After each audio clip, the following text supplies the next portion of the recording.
it's time to break into the Vinegar Syndrome box set. It's something that I find really enjoyable. And now we're going on to the Televised terror set.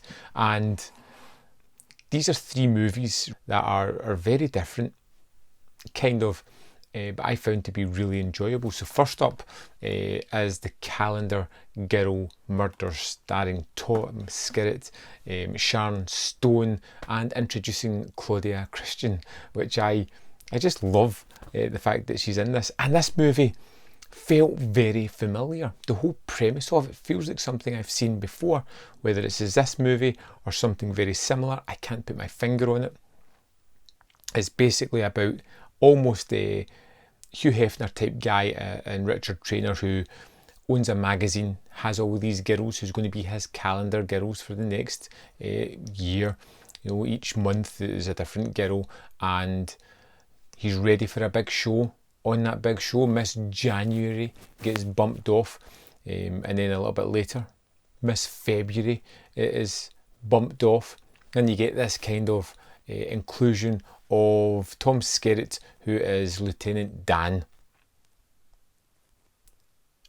And he's quite great. It's quite great in the role. He's a family man.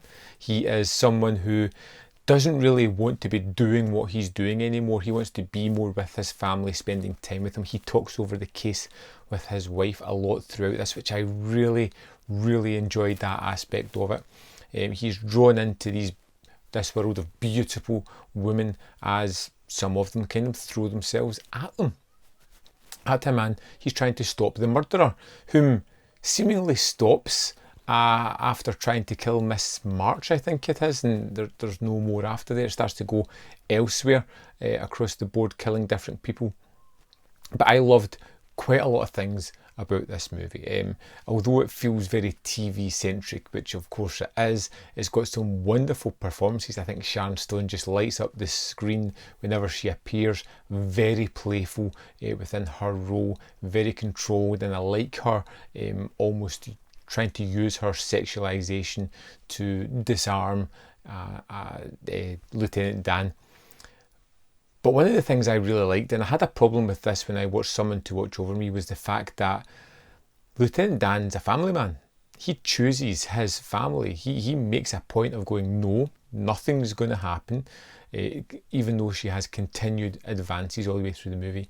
He likes her, but nothing's going to go any further than that. And I like the idea of that man being, well, just true to his marriage vows. He'd go home.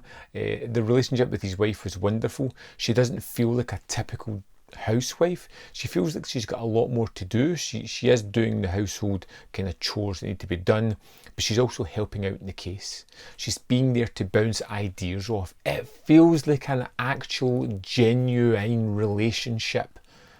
And it was just a small part of this movie, but something that I really latched onto. The mystery, of course, is something that these movies are driven forward by. I managed to kind of guess whom the killer was in this one, but not why. The why was rather good as well.